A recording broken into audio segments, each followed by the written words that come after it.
Hey everyone, welcome back. Ready to dive into something really interesting today?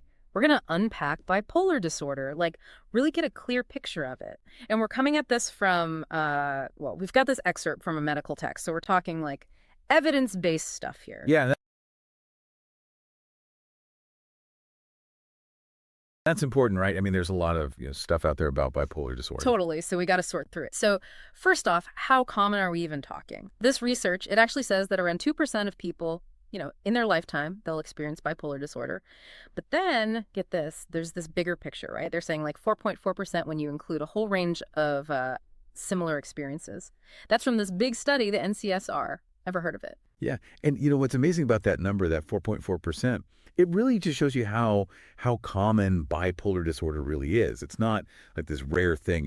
Think about it. The odds are you probably know somebody who, whose life is touched by this. And that's why understanding it is so important. Exactly. And it makes it real, Okay, so another myth we got to bust. Right off the bat, you always hear bipolar, and people assume it's like a women's thing, right?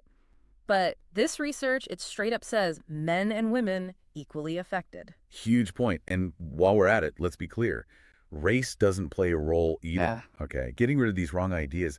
It's not just about having the facts straight. It's about, fighting the stigma that's still out there around mental health. For sure, stigma loves to hang on to those misconceptions. So, okay, picture this. You hear bipolar disorder, and what pops into your head? Probably like those extreme highs and lows, right? Yep. But it's more than just like your average mood swings. Way more. We're talking about distinct episodes, right? Mm-hmm. Manic, hypomanic, depressive. And to be diagnosed, there are actual criteria. It's all in this thing called the DSM-5, the big book mental health pros use. So yeah, it's not just feeling a bit up or down. It's these like really defined shifts in how you feel, your energy, the whole 9 yards. So then what's driving these shifts? This paper really hones in on family history as a huge factor. Like if your mom, dad, sibling, anyone close has bipolar, your chances shoot up like 7 to 10 times higher, they say. Yeah, that's a massive jump. But here's the thing, right?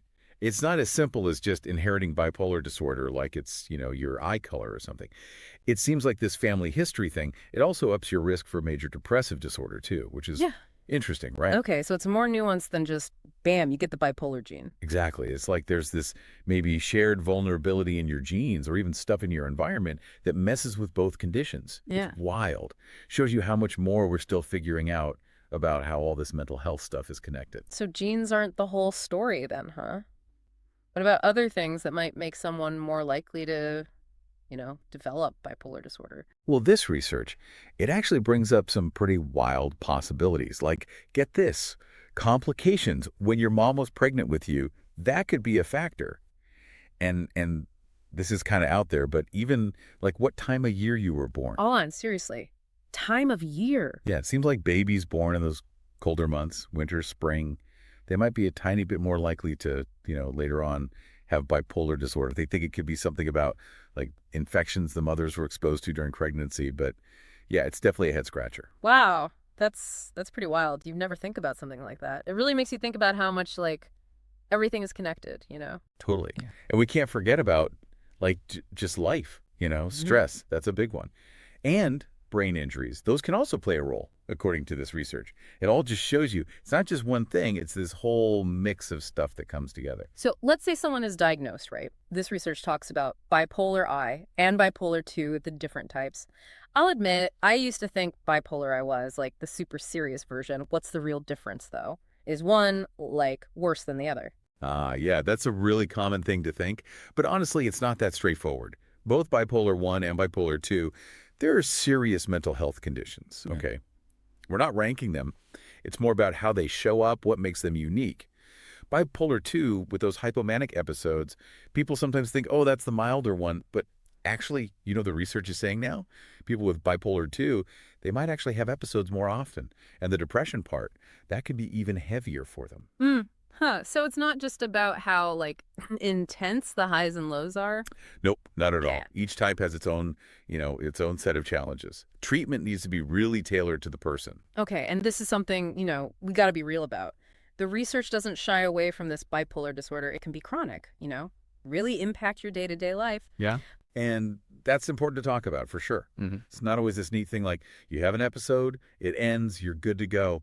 People, they live with this. And sometimes, even between those bigger episodes, there can be symptoms hanging around. In fact, get this, there's this stat in the research kind of blew my mind. They say about 2/3 of the time someone with bipolar disorder is, not doing well, it's because of those depressive symptoms, the low mood, feeling drained, not interested in anything. That stuff can make it so hard to just function, enjoy life. Yeah, those daily struggles are real. And then on top of all that, there's other like really heavy stuff that can come with bipolar disorder, right? Absolutely. And we got to talk about it. Mhm. Psychosis, for example, that's something that's unfortunately pretty common during mood episodes, especially when someone's manic. Just so everyone's on the same page, when we say psychosis, we're talking about those experiences where someone might like see things, hear things that aren't really their hallucinations, or have these like really strong beliefs that aren't based in reality delusions. Right, exactly. And it's super important that we don't mix this up with schizophrenia. With schizophrenia, that's psychosis. It usually happens even when someone's mood is, are relatively stable. With bipolar, it's usually tied to those mood episodes. And usually when the mood gets more stable, like with treatment, the psychosis goes away too. Gotcha. So that's a key difference.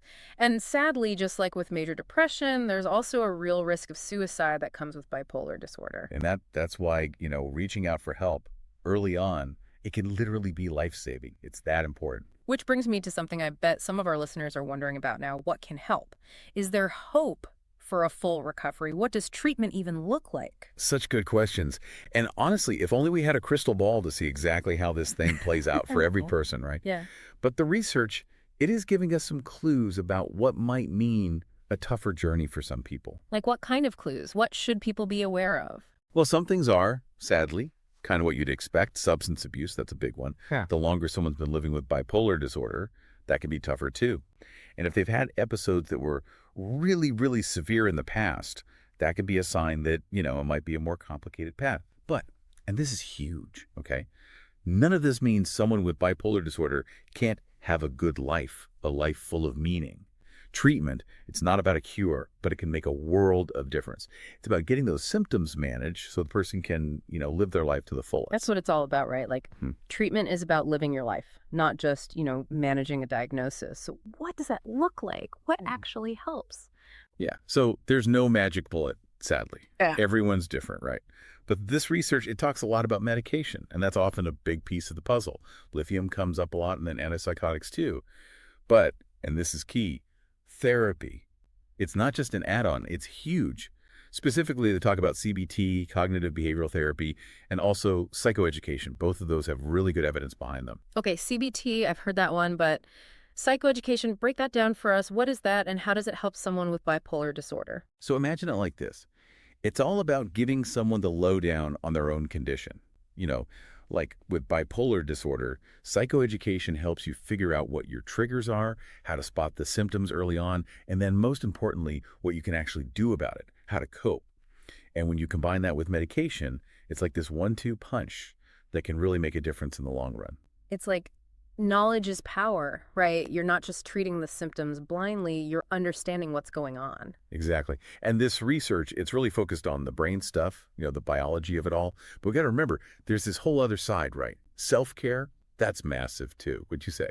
Huge. I mean, think about it. How you sleep, what you eat, are you moving your body, how do you handle stress, all that stuff.